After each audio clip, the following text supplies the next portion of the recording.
오늘 이렇게 다시 함께 모여서 예배드리게 돼서 너무 감사합니다. 하나님께 영광을 올려드립니다. 아멘. 우리나라 상공에 두껍게 덮여있던 코로나19의 짙은 연무가 서서히 걷히고 있습니다. 코로나가 거친 자리에 드러나는 것은 무엇일까요? 그것은 코로나로 인해 주목받지 못했던 갖가지 범죄인 것 같습니다. 요 며칠 뉴스를 보면 지자체 단체장의 성범죄부터 시작해서 아내의 친구를 차로 납치해서 죽이고 돈을 갈취하는 끔찍한 범행까지 쏟아져 나오고 있습니다. 죄의 바이러스는 코로나 바이러스보다 더 치명적입니다. 사람의 인격을 파괴하고 삶을 붕괴시킬 뿐 아니라 주변 사람까지 불행을 감염시키죠. 오늘 나눌 말씀은 지난주에 이어지는 베드로 사도의 편지입니다. 편지를 받는 성도들은 신앙을 위해 그동안 일구었던 모든 것을 포기하고 스스로 나그네가 된 사람들이었죠. 그러나 신앙은 한번 크게 헌신했다고 내일의 믿음이 보장되지 않습니다. 그렇기에 큰 고난을 뚫고 나그네 삶을 선택한 성도들에게도 이제 편히 지내라고 그렇게 편지할 수가 없는 거예요. 말씀을 따를 때만 우리는 평안히 지낼 수 있기 때문입니다. 특히 오늘 베드로 사도를 통해서 주신 성도들의 거룩에 대한 하나님의 뜻을 잘 깨닫고 성도란 이름처럼 거룩을 위해 힘쓰는 모두가 되시기를 간절히 바랍니다. 오늘 편지에서 베드로 사도는 우리가 장차받을 영원한 유업에서 절대로 관심을 돌리면 안 된다고 그렇게 강조해서 권면합니다. 지난주에 우리는 예수님의 속죄를 통해 얻은 산 소망과 하늘에 간직해 두신 유업에 대해서 말씀을 나누었죠. 오늘 우리가 읽지 않은 본문 바로 위에 보면요. 이 사실은 이미 구약 성경에서부터 자세히 기록되어 있다고 그렇게 말씀을 합니다. 그러니까 하나님이 대체 어떻게 한 인간을, 죄를 지은 그 인간을 구원하신다는 건지, 어떻게 구원하시겠냐는 거예요. 성령의 감동을 받은 구약시대 선지자들이 계시를 받고 부지런히 연구해서 성경에 기록했다라고 그렇게 기록을 하고 있어요. 하늘의 천사들조차도 이 신비를 알고자 흥미진진하게 상황을 지켜보았다고 그렇게 기록합니다. 그 비밀의 구속의 뚜껑이 열렸을 때 모두가 깜짝 놀랐던 것입니다. 하나님이 피조물인 인간으로 성육신하셔서 스스로 인간의 죄를 떠안고 심판을 당하시는 시나리오를 누가 생각할 수 있었겠어요. 마귀도 예수님의 속죄의 비밀을 몰라서 갈팡질팡했습니다. 만일 그걸 알았다면 아마 예수님을 십자가에서 끌어내리려고 했을 게 분명해요. 십자가의 신비는 만천하에 다 드러난 것 같지만 사실은 성령을 통해서만 알 수 있습니다. 십자가가 내 머리와 가슴에 들어오지 않았다면 아직 성령을 받지 못해서 그런 것입니다. 복음의 진리에 대해 계속 배우며 성령 받기를 계속해서 기도하시기를 바랍니다. 그 놀랍고 큰 사랑의 희생으로 우리는 하나님 나라를 상속받은 거예요. 거저받은 게 아닙니다. 13절에 그래서 오늘 그러므로 너희 마음의 허리를 동이고 근신하여 예수 그리스도께서 나타나실 때 너희에게 가져다 주실 은혜를 온전히 바랄지어다. 그것을 기대하고 절대로 관심을 놓치지 말라는 것입니다. 그것은 너무나 소중해요. 예수님의 목숨을 내어주심으로 준비해 주신 것이잖아요. 지난주 천국의 유업에 대한 말씀을 듣고 한 주간 이 소망에 대해 전혀 생각하지 않고 지내지는 않으셨나 모르겠습니다. 그게 아니라는 거예요. 절대로 기대감을 놓친 채 살지 말라는 것입니다. 이런 게 있잖아요. 좋은 것이 내 손에 막 들어오기 직전에 정말 조바심이 그걸 놓칠까 봐 조바심이 나잖아요. 그죠? 홈쇼핑 보실 때 사고 싶은 물건이 막 있는데 매진 임박. 그럼 막 전화를 하는 손이 막 떨립니다. 저도 정말 사고 싶은 물건을 주문하다 중간에 매진돼 가지고 못 산 적이 있는데 진짜 아쉽더라고요. 물건을 놓칠 때. 그러니까 왜 부모가 늘 자식들을 공부에 실랑이를 하겠어요. 우리 아이가 미래가 달린 저 관문을 잘 통과해야 하는데 거기에 집중하지 못하고 마음이 산만하니까 조바심이 나는 거예요. 저걸 놓치면 어쩌나. 베드로 사도의 마음이 그런 것입니다. 너희 앞에 이렇게 좋은 유업이 있는데 그것을 못 참겠냐, 이런 거예요.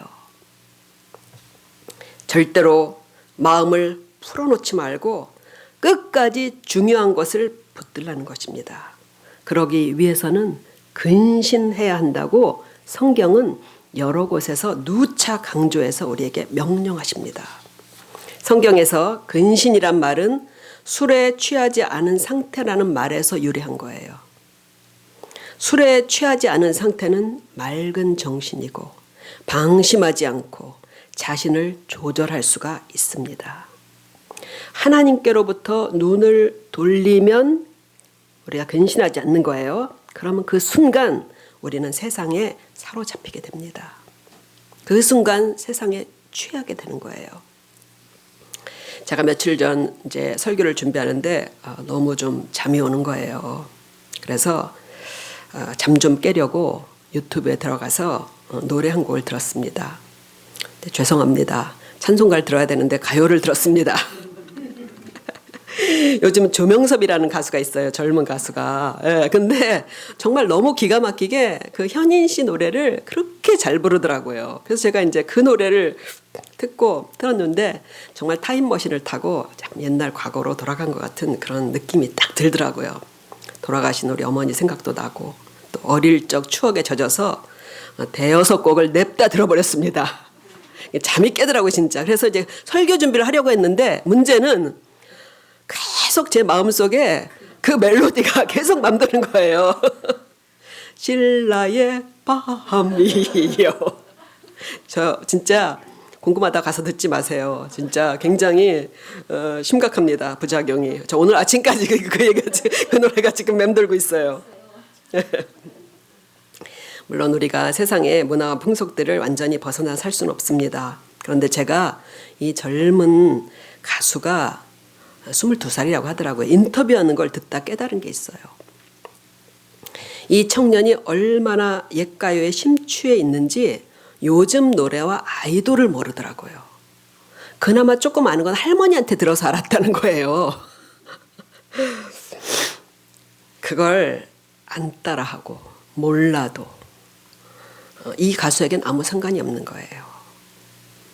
현대 신자들은 세상에 뒤질세라 최신 유행을 쫓고 세상에서 좋은 것을 더 만져보려다 점점 세상에 취해 가는 것입니다. 정작 중요하고 좋은 것에 대해 이 젊은 가수만큼도 성도들이 집중하지 못한다는 것이죠. 예수님은 그 나라를 기대하고 준비한 신부들만이 그 나라를 상속받을 것이라고 그렇게 말씀하셨습니다. 오늘 다시 흐트러진 마음의 허리를 동이고 그리고 정신을 바짝 차리고 다시 마땅히 바라봐야 할 곳으로 시선을 돌리시기를 바랍니다. 지금 해야 할 일들과 내 일상의 이런 삶들도요. 영원한 내세의 관점으로 본다면 의외로 어떻게 살아야 할지가 명쾌하게 보입니다. 모든 일을 영원한 영생의 렌즈를 통해서 본다면 훨씬 단순하게 중요한 걸 구분하면서 우리가 살아갈 수 있습니다. 이 소망의 렌즈가 흐려졌다면 오늘 다시 깨끗이 닫고 분명한 하나님 나라를 볼 수 있게 되시기를 축복드립니다. 아멘. 또 오늘 말씀 중에서 우리가 자세히 알고 싶은 것은 성도들의 거룩이에요. 너희는 거룩하라고 하시잖아요. 오늘날 강단에서 사라진 성경 말씀이 있다면 아마 거룩함에 대한 설교가 아닐까 생각합니다. 거룩에 대한 설교는 성도들에게 가장 인기 없는 설교라고 하죠. 그런데 오늘 거룩에 대한 유래를 들어보시면 분명히 거룩에 대한 관심이 생길 거라고 저는 믿습니다. 제가 생각해도 너무 저처럼 이렇게 거룩을 쫙 풀어주는 사람이 없는 것 같아요. 제가 스스로 감동을 받았습니다. 잘 들어보시기 바랍니다. 성경을 잘 살펴보면요, 그 안에 인류를 구원할 예수님의 보혈의 강물이 힘차게 흘러갑니다. 그런데 그 강물에 닿는 것들이 거룩해진다는 것을 동시에 보여주십니다. 성경은 구원과 거룩을 분리시키지 않아요. 그럼 거룩하다는 것은 뭘 말하는 걸까요?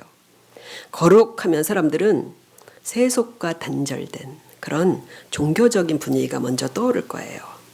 근데 본문 말씀을 우리가 보면 거룩이 무엇인지를 분명하게 알 수 있어요. 오늘 15절 말씀 보면요, 오직 너희를 부르신 거룩한 이처럼 너희도 모든 행실에 거룩한 자가 되라.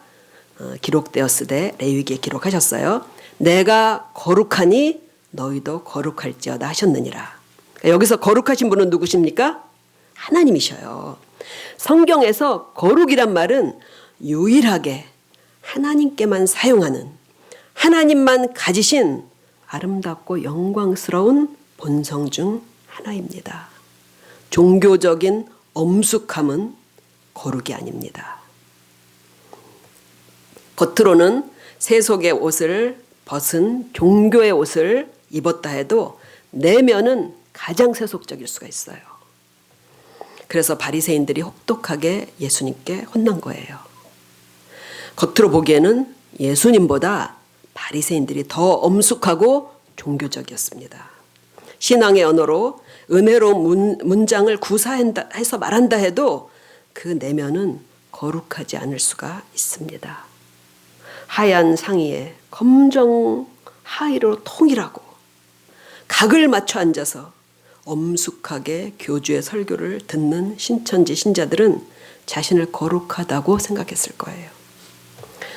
흠이 없고 죄가 없고 어떤 오점도 없이 고결하신 하나님의 속성 거룩을 절대로 사람 스스로는 만들어내지 못합니다.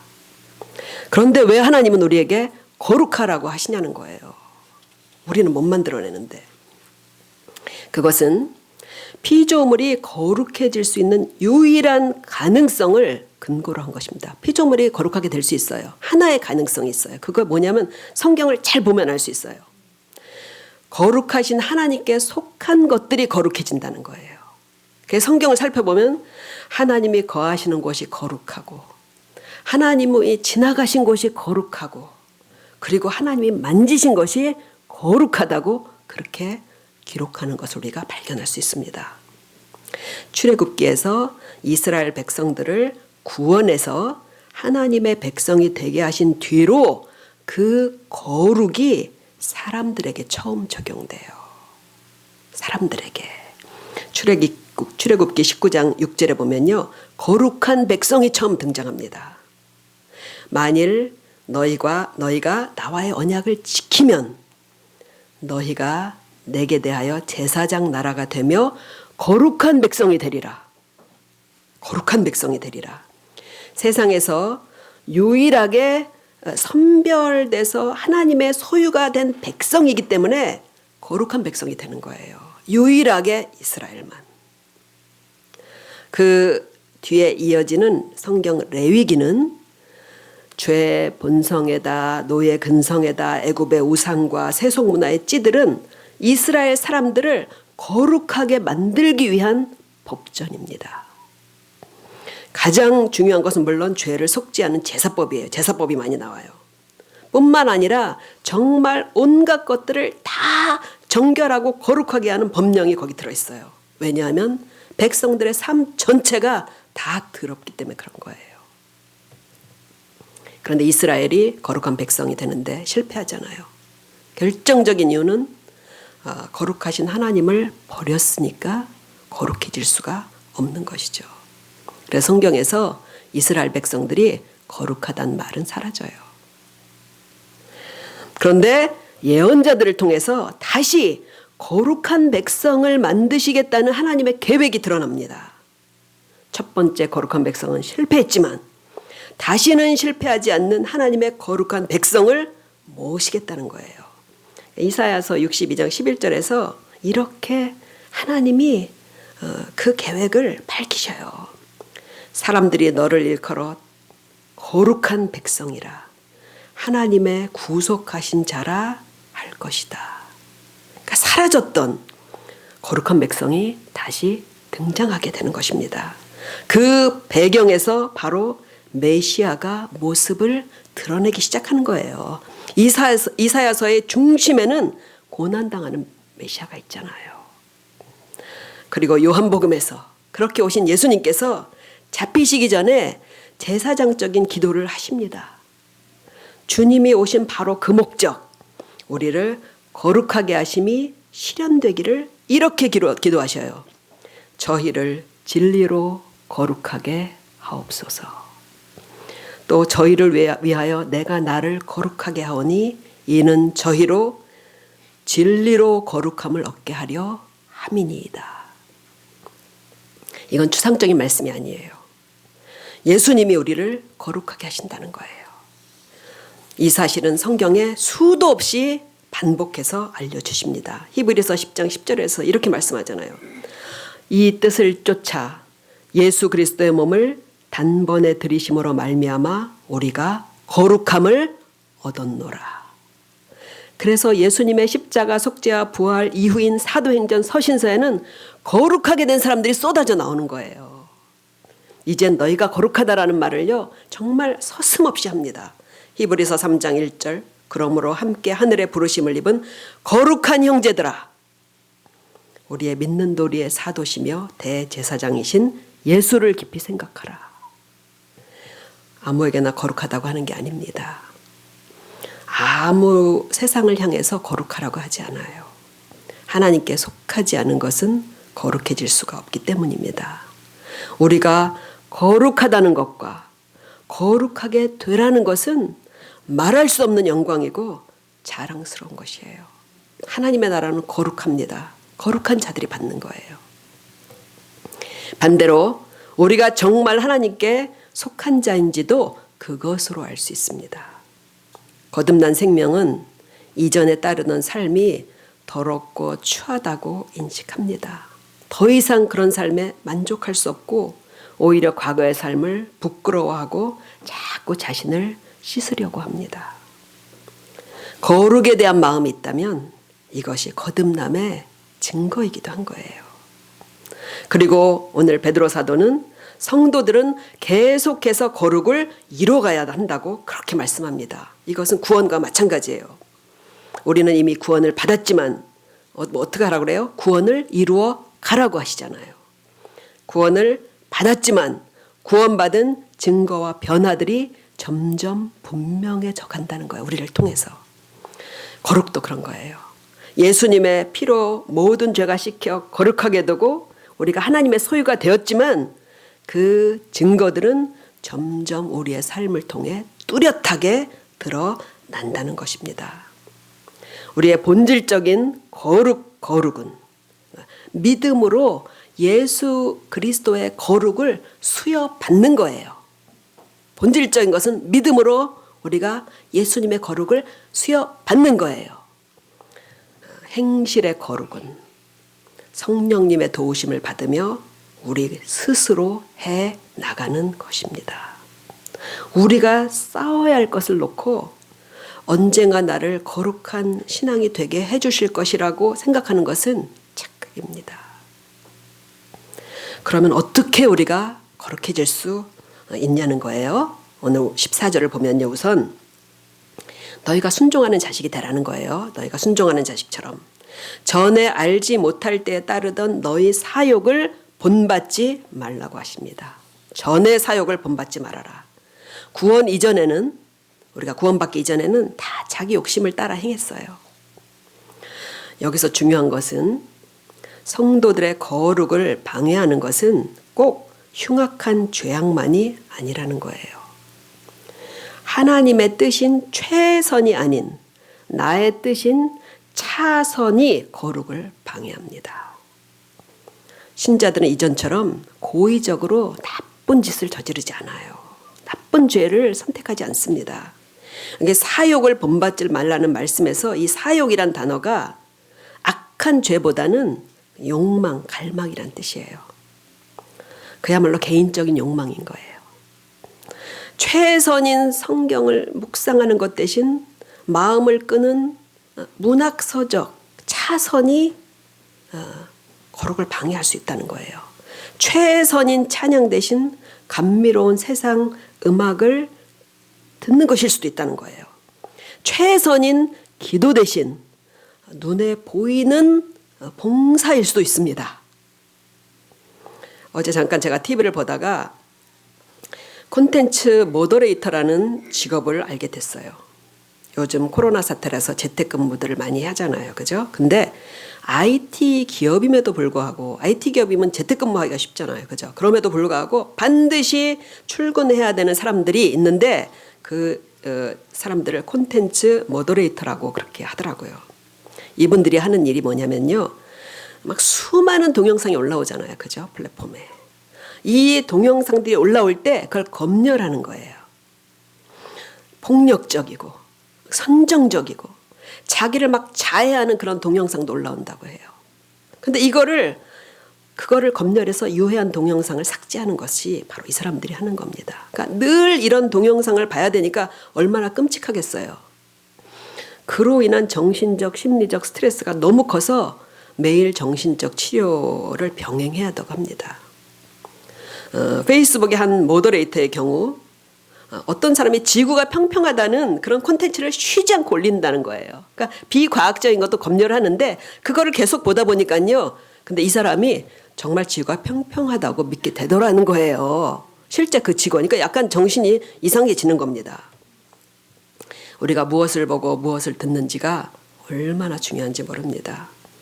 하나님을 뺀 세상 문화들은 재밌고 자극적이고 중독성이 있고 뇌가 잘 기억합니다. 뇌가 잘 기억해요.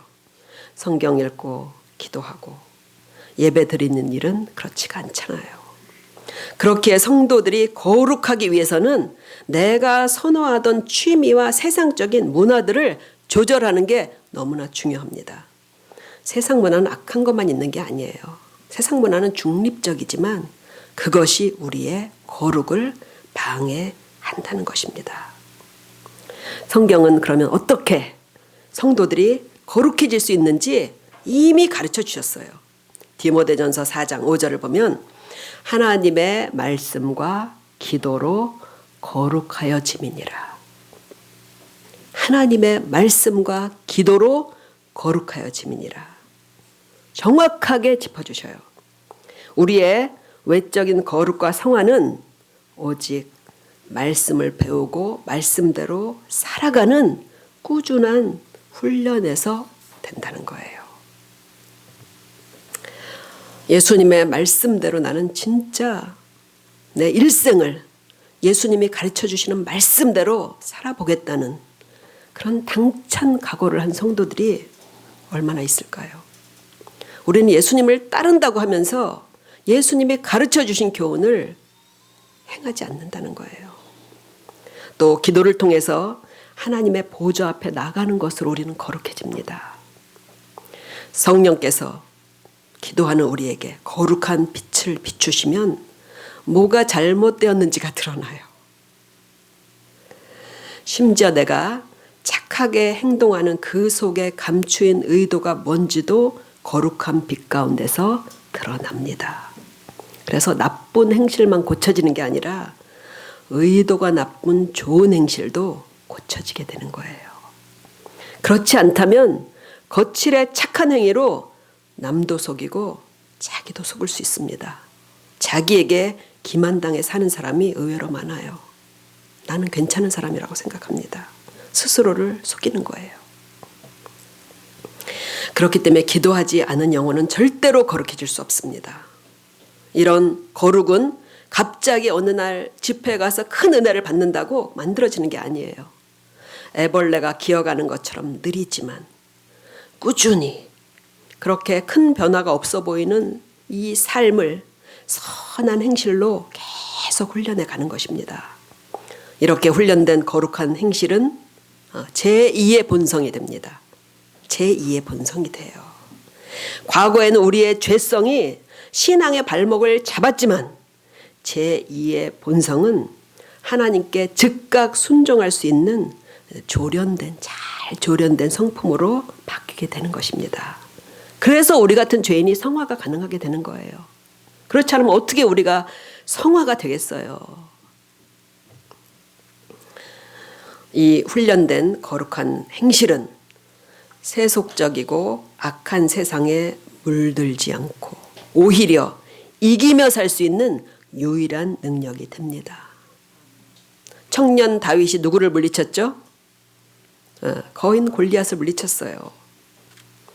어떻게 그 작은 청년 다윗이 거인 장수 골리앗을 보고 싸워볼 마음으로 달려들었겠어요? 바보가 아닌 이상. 그것은 다윗이 매일 연습했던 물맷돌에 대한 자신감이 있었기 때문이에요. 매일 연습한 물맷돌. 왜 연습했어요? 다윗은 광야에서 사자들을 물리치고 양을 지키기 위해서 매일 물맷돌 던지는 훈련을 했잖아요. 막 포효하는 골리앗을 보니까 딱 급소가 보이는 거예요. 어디예요? 맞박. 딱 여기가 비어있는 거예요. 광야에서 다윗은 얼마나 기도 훈련을 많이 했어요. 광야에서 쓴 시편이 많잖아요. 이 순간에도 분명히 하나님이 자기와 함께 하실 것이 믿어질 정도로 훈련이 된 것입니다. 거룩한 행실도 이렇게 철저히 훈련을 통해서만 얻을 수 있습니다. 인간 골리앗을 이기는데도 그런 훈련이 필요했다면 보이지 않는 사탄과 하나님을 대적하는 세상을 상대할 수 있는 거룩은 얼마나 더 많은 훈련을 해야 되겠어요.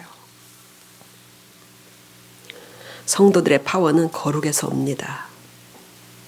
왜냐하면 거룩은 하나님의 본질이기 때문에 그래요. 하나님의 본질이 이기겠어요? 사람의 본질이 이기겠어요? 하나님의 본질이 이기는 거예요. 미움이 이기는 게 아니라 뭐가 이겨요? 사랑이 이기는 거예요. 거짓이 아니라 정직이 이기는 것입니다. 세상을 사로잡을 수 있는 것은 성도들의 거룩밖에 없습니다. 거룩은 겉으로 보기에 남다른 종교적인 묘한 분위기를 만들어내는 게 아니에요. 평범해 보이지만 말씀대로 살아내는 능력이 그게 바로 거룩입니다. 착하고 정직한 사람이 되고 너그럽고 관대하게 남을 대하는 그 평범함이 바로 성도들의 거룩입니다. 꾸준한 말씀과 기도 안에서 매일 행실을 거룩하게 하며 천국의 유업을 향해 한 걸음씩 나가는 모두가 되시기를 간절히 바랍니다. 말씀을 마칩니다. 성도들에게 거룩한 행실은 거룩한 성령으로 거듭나는 것만큼 중요합니다. 왜냐하면 화평과 거룩이 없이는 아무도 하나님을 볼 수 없느니라 라고 성경이 우리에게 알려주시기 때문이에요. 거룩하지 않으면 하나님 나라에 갈 수 없다는 거예요. 잘 훈련된 거룩이 우리의 제2의 본성이 된다면 본성도 우리를 도와줘요. 이제는 믿음의 삶이 순풍을 만난 듯 앞으로 나가게 될 것입니다. 삶의 어떤 경우에도 침착하게 이 믿음으로 이겨내고 우리의 삶에서 하나님의 영광을 드러내는 그런 사람들이 될 것입니다. 이렇게 하루하루 거룩을 향해 비록 느려도 꾸준히 나아가는 모두가 되시기를 축복드립니다. 아멘. 기도하시겠습니다.